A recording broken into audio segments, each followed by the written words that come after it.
Hello and welcome to Beaver Curling Logtossers. Hi Michelle, you recommended me Love Life. I'm going to try and keep this episode a bit shorter, and I'm just going to say right off the bat, I actually quite enjoyed Love Life. This is probably the first thing I've done on the podcast which I've properly enjoyed and actually thought was pretty good.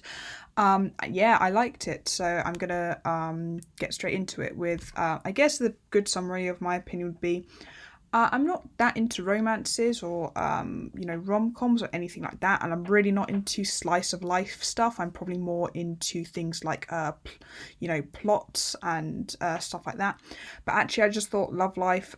It was clear of what it set out to do. It did it really well, and I have to respect it for that. And yeah, I did enjoy watching it. So even though it wasn't for me, yeah, I thought it was pretty good.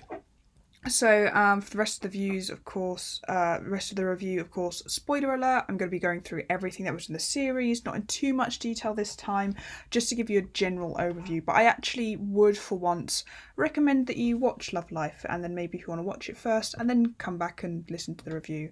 Yeah.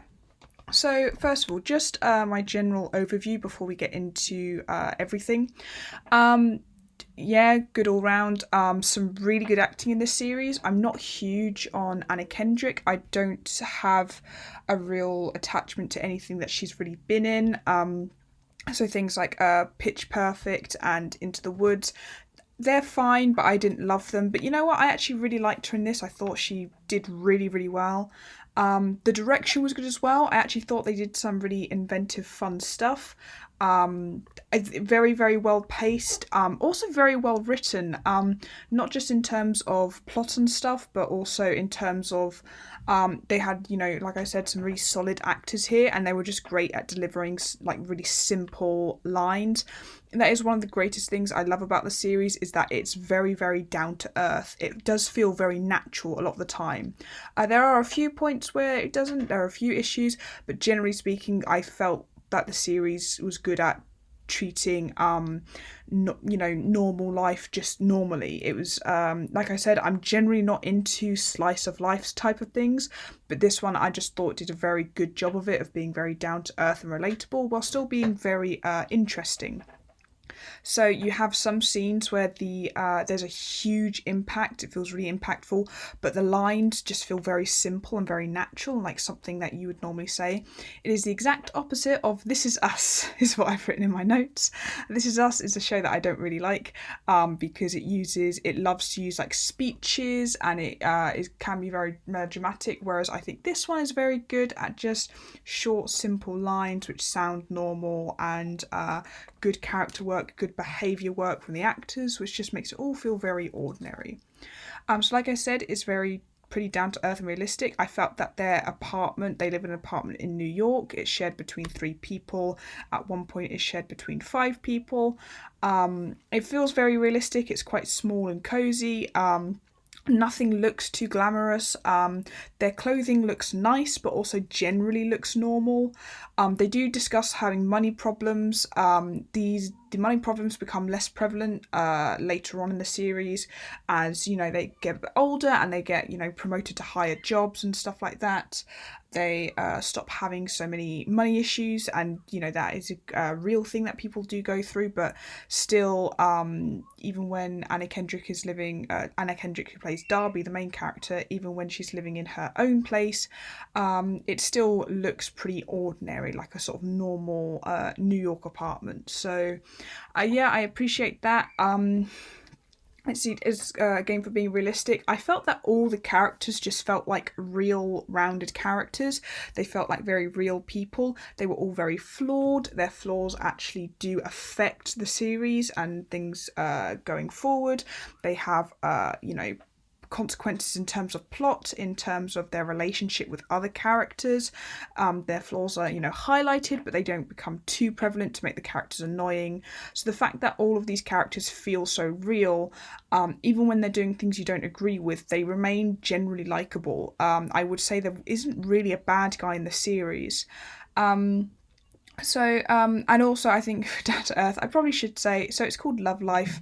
The premise, before I go ahead, the premise is you are looking at, there's our main character, Darby, and you're essentially looking at what her love life is like during her 20s going into her 30s.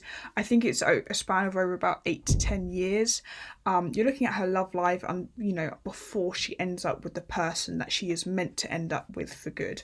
So it is supposed to be a very realistic take on, what people's love lives are like.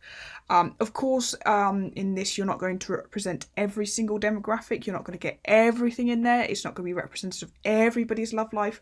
And I think that is something I do quite like, that Darby does feel like such a character, that her love life feels singular to her. This is her story, her love life. It doesn't feel too generic, which I praise it on, but it is very good at being frank about a lot of issues which people go through. So one of the things is there are some sex scenes in this, but I appreciate that they're not too long or graphic or gratuitous or anything, but they are still frank about sex and, sexual issues and stuff like that. So that is something that came up, which I just thought they dealt with very, very well, unlike a lot of like romance media sometimes. I'd say it's generally quite light-hearted, but it does tackle some serious topics. I think it tackles most of them well, some not so much. I would not call this series a rom-com. It is more of a romance drama. The comedy, I think, does land very, very well. But the reason I wouldn't say it's a comedy is that the comedy is not a focus, which I actually think worked more in its favour, as opposed to being a comedy which is trying too hard to be funny. It's not trying that hard to be funny. It is as funny as it intends to be. And some parts are really good. There are a couple of cringy moments which I couldn't really watch, to be honest. But generally, I would say the comedy lands really well. I also put a note in there I wanted to say, so of course this goes over about, I think about a 10-year period-ish, is kind of from her 20s to her 30s. Social media and technology are kind of used a bit, and they do let us see the kind of evolution of technology. Their phones change, for example. By the end, they do all have the most modern iPhone, or at least most modern to 2020, which is when the series ends. But it's just good with that kind of world building of showing where people are at various stages in time. And social media are kind of used, you get people, they do talk about stalking exes on social media or checking out their partners on social media, but it's not overused. So I think it's generally very accessible. So if you're not into social media, then you could easily watch this and it wouldn't feel like a commentary on the modern world. It's just used in a very casual way. I think the only thing I have mixed feelings about in terms of the kind of structure and layout of the show is narrated very well by, I think, Leslie Manville. I kind of understand why they have the narration. It kind of contrasts this kind of, like I said, this feels like a very down-to-earth series.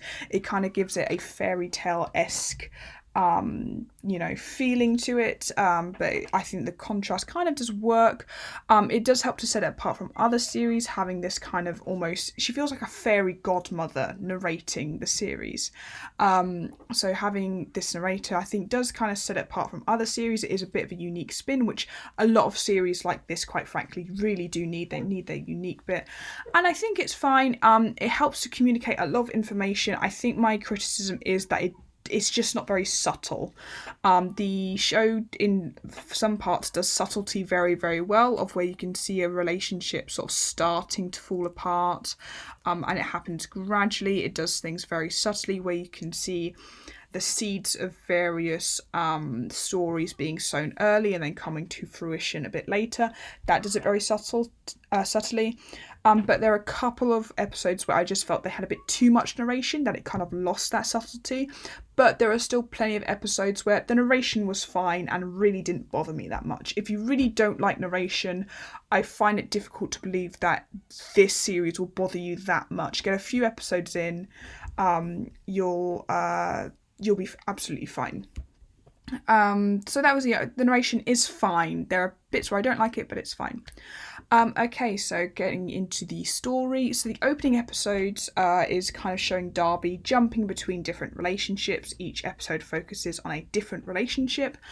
And yeah, they, like I said, they do get a relatively good range of issues coming up, such as relationships which collapse due to outer forces, relationships which are kind of tested through having to deal with things like major events, such as in the second episode, Darby's boyfriend's father dies, and that kind of tests their relationship. You also see in their relationship where people are in relationships and almost start getting defined by the person they're in a relationship with, starting to lose their own identity. Again, I feel that is done very, very subtly, and I think it's done very well. They showed, the less glamorous aspects of relationships. So, like I said, some of they do talk about sex issues with this. They talk about the trauma of meeting your ex-boyfriend or ex-partner or ex-girlfriend. Again, after you've broken up. I think they do that very well and very realistically. That her concerns of it seem very, very realistic. They have several really sweet moments. There is a bit where Sarah has a conversation, because of course these people are young, and this is before they're in, some of them are in long-term relationships, but this is generally before you're in a huge relationship. But Sarah, Darby's best friend, has a really lovely conversation with a woman who was married for 40 years, and they kind of talk about love and relationships to give a different perspective. You meet a man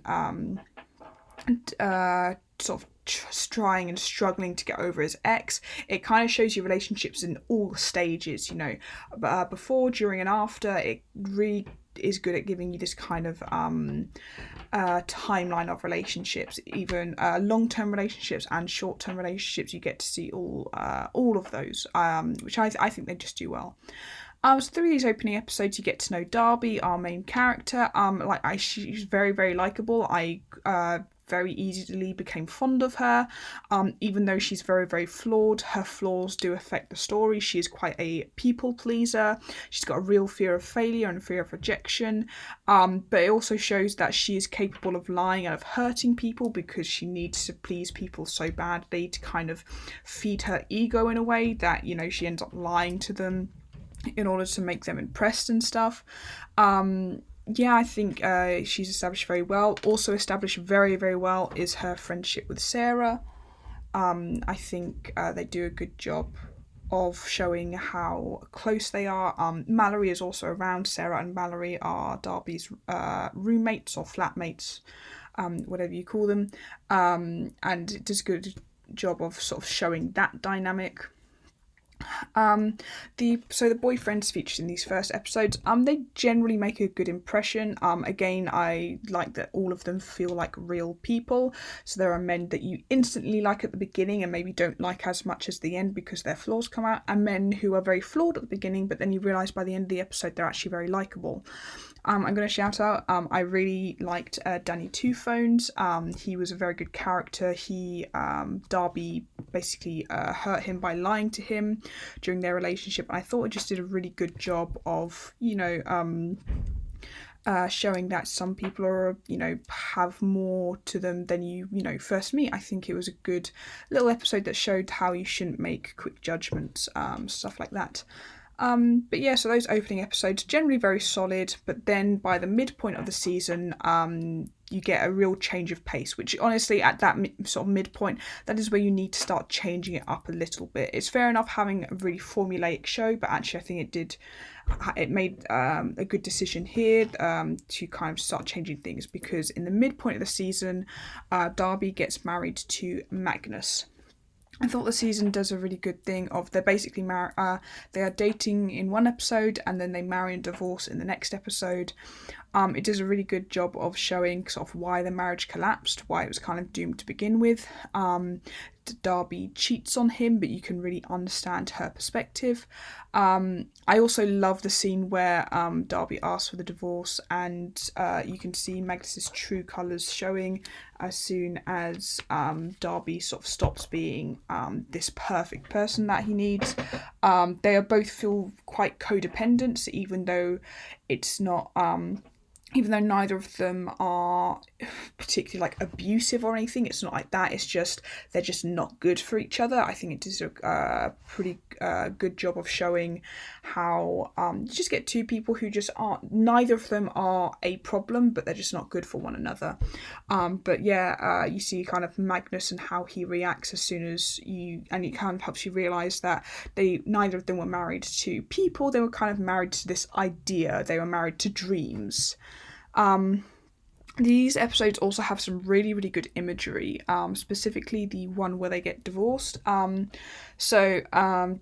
Magnus gets Darby's name tattooed on his chest, but there are some scenes where you can see his like chest and arms are covered in tattoos. So even though Darby kind of stands out, it really does feel like Darby is just one of Magnus's many interests and achievements. So she kind of feels like she just fades into being part of Magnus's life, and it kind of I think reflects how both of them are kind of using each other, kind of feed and fuel their egos. You get I really enjoyed the auction scene. Darby works with art basically. She does several various jobs, but there is a bit where they are auctioning something and it goes for like millions and millions and millions, and she is just not even paying attention. It kind of shows you how broken her marriage is and how broken her life is, that money just doesn't mean anything, or career success means nothing to her anymore. I think Anna Kendrick really sold that. She just looked so grief-stricken kind of with her own life. And then in that episode as well, you see Darby's clothes gradually shift from she's wearing white at the beginning and she's wearing black at the end, and it's kind of this idea that she's like grieving her marriage as her marriage falls apart. Yeah, it just does a very good job of showing why it fell apart, and again, this kind of down-to-earth thing. I really enjoyed it. I have a few criticisms of it. I kind of felt the episode 4 cliffhanger. It felt a bit cheap. I guess they kind of did repair it later because ultimately you got to see what happened after that and the kind of collapse of the relationship. So it didn't hide from any of that, but I don't think it needed a cliffhanger, I wouldn't say. The marriage at some points does feel a bit one-sided, with the idea that Magnus is the problem. I guess you could argue that Darby is sort of part of the problem as well, because she's kind of choosing to stay and she's trying to make it work even though it's not working, and she's trying to force a relationship that isn't working, which is what Magnus is doing as well. But there are points where it really does feel like Darby is the good guy and Magnus is the bad guy, when there are other points where I think they do it very well, that actually they just don't belong together and they're just wrong for each other. My major criticism of this kind of plot point is that I don't feel like the aftermath of Darby's divorce was explored all that well. They kind of basically talk about how glad Darby is that she got divorced, when the thing is, even when people get divorced and they're glad they got divorced, it can still be tough. It can be tough being on your own for the first time. It can be tough when that person moves out, and it doesn't really get into any of that. It kind of just talks about how everyone is just so glad that Magnus is gone. You never see Magnus again. You never really check in with him again. So I thought that was a bit weak, that it kind of feels like this was just a really well done plot point, and then it kind of just disappears later, and it just becomes Darby mentioning that she was divorced. But I think, just the aftermath, it could have probably been better. But I think overall they did that plot point really well. In between, within these episodes, there is a flashback episode. The flashback shows Darby at school. It shows her she basically lied about having cancer, and it kind of shows that Darby is capable of doing something terrible. She's not perfect, but they still manage to portray her very sympathetically, so we kind of understand her perspective. Again, this is just, having flawed characters and exploring their flaws and being sympathetic to them while also showing what they did is wrong. It's very good television. I really appreciate it. Oh, and we also meet I think Luc Ducharme, which I originally read his name as Douche Arme, and I'm gonna keep calling him Douche Arme. So but he's not a douche because he is played by John Gallagher Jr. From Hush and 10 Cloverfield Lane and The Belko Experiment and all sorts of brilliant films. And I'm very, very glad he's here. I'm glad. I was very happy to see him. And they also go and see Hamilton, which, again, I very much enjoy. So I appreciated those references in that episode. I thought it was good. I thought it was a bit weak that Luke never appears again. Again, he's kind of a character you could almost check in with one more time. Just because she, again, cheated on her husband with him. But that kind of folds back into what I've said before about they didn't really talk about the aftermath of the divorce. But the flashback, I think, is also very good for helping us understand why Darby marries Magnus and why their marriage collapses. It relates to her fear of rejection, a fear of failure, and fear of being single. So I think they tie it in very, very well, considering it is very much a separate episode. So again, it works good. These kind of 3 episodes work to get 3 episodes of her being married and the flashback work together like in conjunction and everything. And I appreciated them, and I really enjoyed the next 2 episodes coming up, which are non-romantic episodes which focus on Darby's relationships with Sarah, her best friend, who is her flatmate until Darby marries, moves out, and then keeps her flat after Magnus moves out. So on Sarah, her flatmate, but first of all we get an episode on her mother Claudia, and these relationships by this point are very well established. We know that Darby's relationship with Claudia is quite strained, whereas she's very, very close to Sarah, which kind of piques our interest in these episodes a bit more. We're a bit more attached to these relationships rather than establishing a new one, knowing that it's going to end by the end of the series. These good episodes are very good for showing that sometimes relationships can be very difficult but not toxic. This is a personal thing for me, but I do think the word toxic is bandied about a bit too much. But this is good for showing they're not toxic relationships, they're just not particularly happy ones. But yeah, so these episodes, really build off the series beforehand. So you see Claudia and Darby struggling, and then you just get a truly beautiful scene where you're talking, where the mother and daughter seem to finally bond and finally connect. Mallory talks about issues she has now that she's over the age of 50. So again, even though the series is from the perspective of Darcy, a young, very pretty white woman, you do get other perspectives. So you get her mother's perspective, what it's like being older. She's been divorced a few times. This really lovely scene, and it is very, very simple. Like I said, the dialogue is so simple and very well done, but I just really appreciated it. You get this lovely scene where they bond, and it really shifts that dynamic that's been established. Meanwhile, I felt Sarah's episode did a very good job of confronting Sarah's issues, which have been developing over the series. So Sarah has been in a relationship with Jim, and they break up, and Sarah takes it very badly. Sarah is seen to be quite a kind of outgoing party animal character, and this eventually leads her to alcoholism and drugs. And I just think I appreciate how sympathetically they portrayed her struggles with drugs and alcohol and various behavioural problems. I also thought it was really brave, honestly, to kind of end with the ending that they did for this episode, where Darby's trying to get Sarah to go to rehab, and it's never quite clear if Sarah forgets that she agreed to go to rehab because she'd been drinking so much, or just in the morning cows out of it and doesn't want to go. And I think that can, you can leave it up to interpretation, which I do quite like, some things being open-ended. I know I've complained about some things not being properly explored in this, but there's other stuff in this which I think they've done well at leaving it very open and open to interpretation. But again, this is, dynamic really, really shifts in this episode. So you get, so it is not only Darby's, romantic relationships which are important to her. You get her family relationships are important, and her friendships are very important to her. And I just think it does it so well.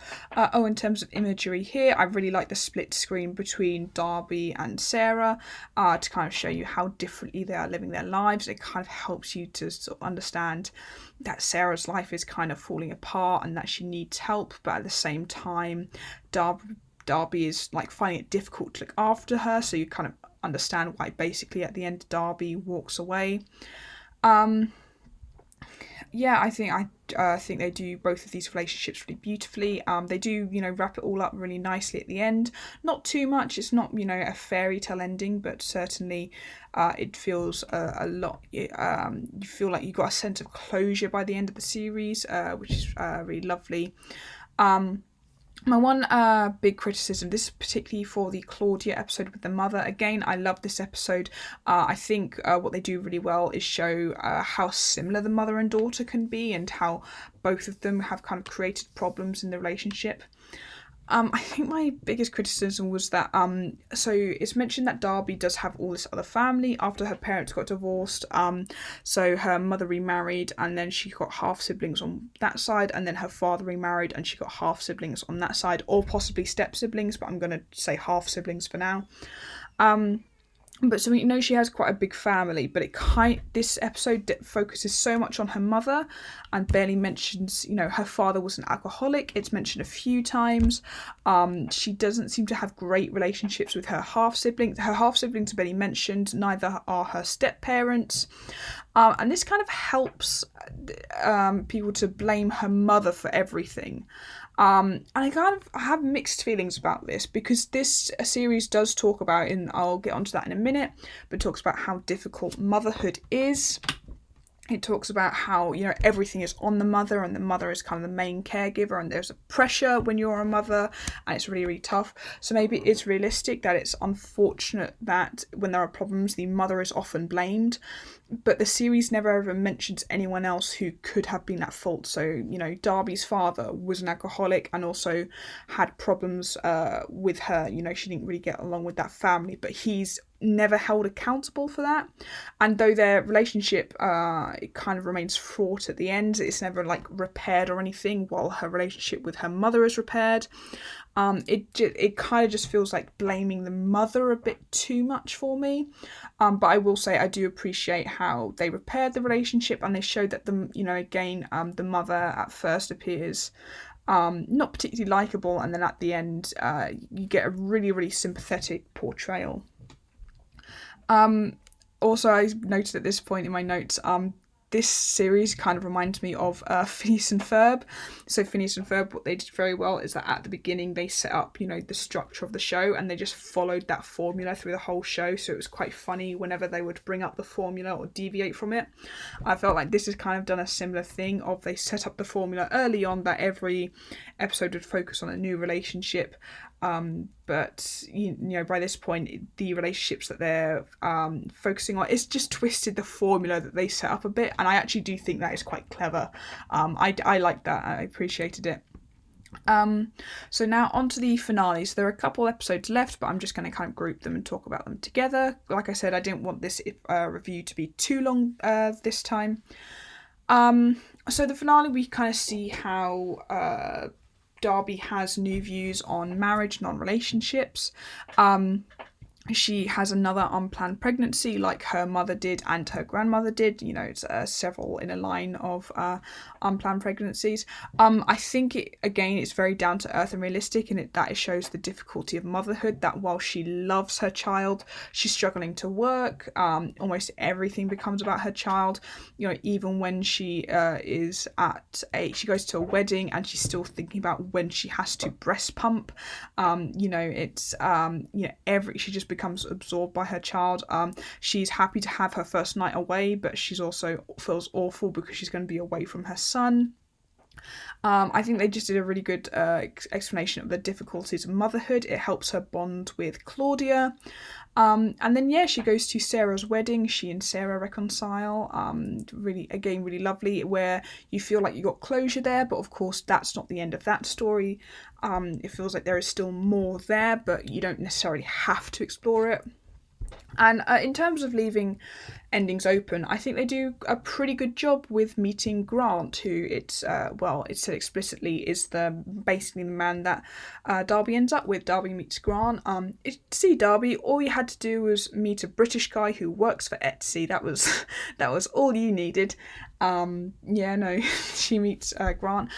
He seems nice enough. He's not perfect. It's mentioned that he's divorced. He had a gambling problem that he's still working with, but he seems to really like her. He's, absolutely fine with the fact she has a kid.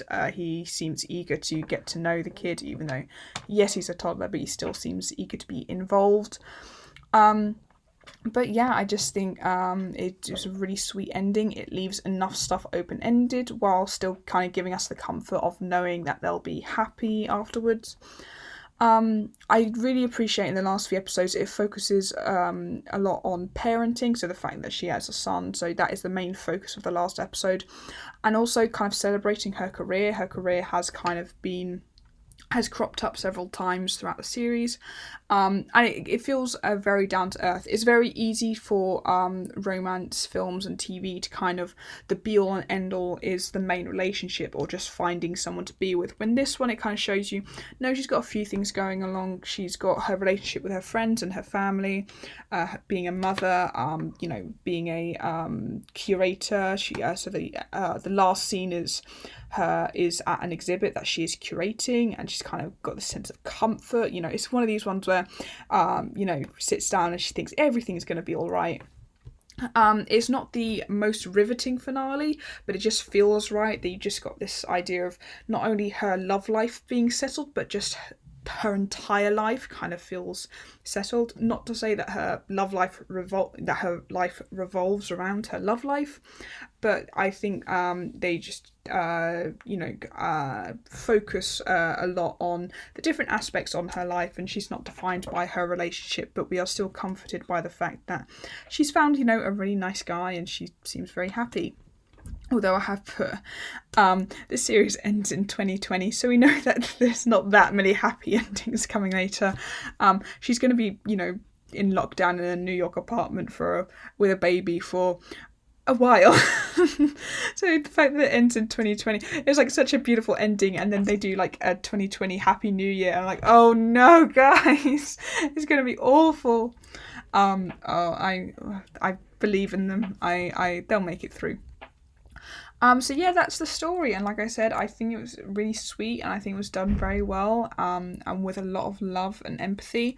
I really also appreciate that they got to focus a lot on minor storylines.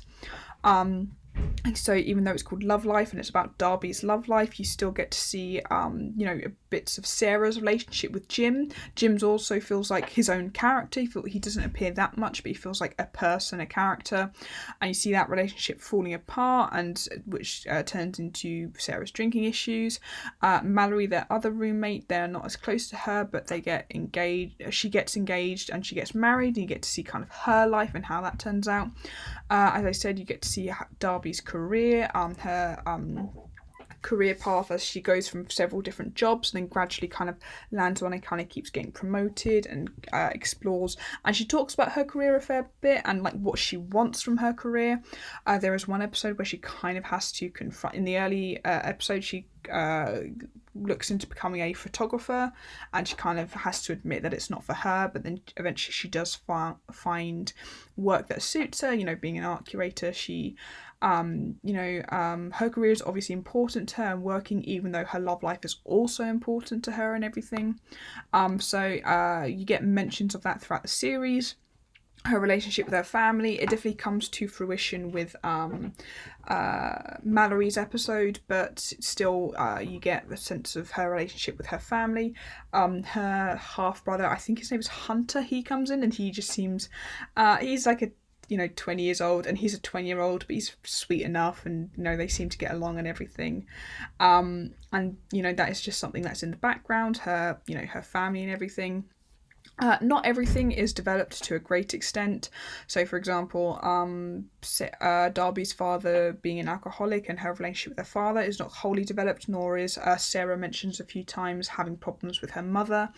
That's not wholly developed, but I actually quite like that. I like leaving some things open, some things we just don't know. You're not going to get closure for everything. I don't know how old Darby is by the end. Let's say she's 35 by the end of the series. But she's not going to have closure for every single issue in her life by that stage, so leaving some stuff open, but still providing a good sense of closure. I think the series does that very, very well. But at the end, ultimately, the series just doesn't have any bad guys. It shows that people are complex, love is difficult, all sorts of things can happen. And yeah, the making of the series, it just felt very empathetic and down to earth. It shows real sympathy to all sorts of people, people who cheat, people who are narcissists, people who have real problems. It just feels like a very empathetic and kind series, and I really enjoyed that. Sometimes you do need to watch something that is based off of kindness. There are lots of my favourite books are just based off of kindness, and so is this series. I do have a few criticisms that I'm going to briefly run through, but again, I will say I just really enjoyed it, so I think it's fair enough for me to say that there are some things that I, could have changed or that I wasn't as fond of, but still overall didn't damage my impression of the series too much. So I think major criticism is that it's so Love Life. So it's not the most original premise looking at someone's love life, although they do it very well. But the fact that the main character is a young, straight, pretty white woman who's living in New York, who's American. This is like a character we've seen before. It's been done before. It feels very overdone.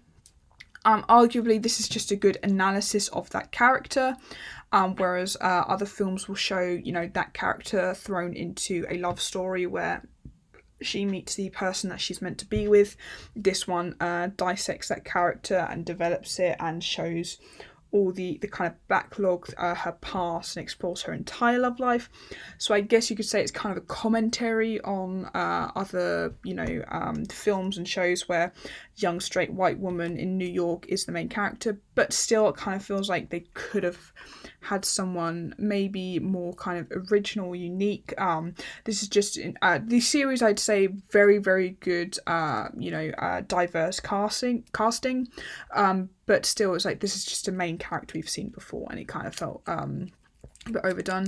The other criticism is that so of course I've talked about how Darby's divorce feels a bit glossed over. You don't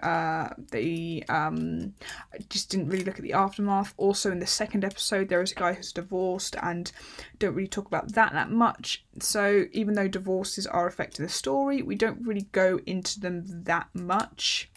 I just felt they could have done a bit more on both of those. It kind of feels weird that there were two divorces which were relatively important to the story and it didn't really talk about them that much.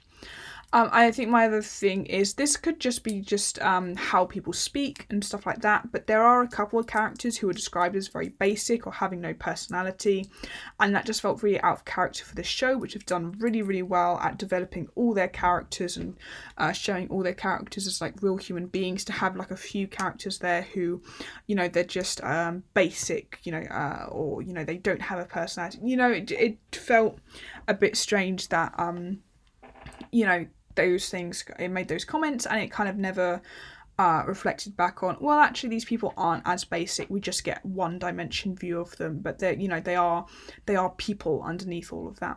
But those are honestly my only criticisms, or only major criticisms. There are probably a few other bits in there which I wasn't so keen on, but in conclusion, I really appreciate that this show just felt really kind and sympathetic. I really liked that all of the characters felt real. They felt like real developed people. Like I said, I'm not normally into slice of life, but this just I thought it did it really well. I thought it was really good. I liked it. I would recommend it. It's not personally for me. I'm not going to watch the next series unless there's like a huge volume of demands for me to watch it and review it. But that's all I can say. So thank you, Michelle, for recommending me something that I actually enjoyed this time. And I do not have an outro for this podcast yet, so I'm just going to stop recording now.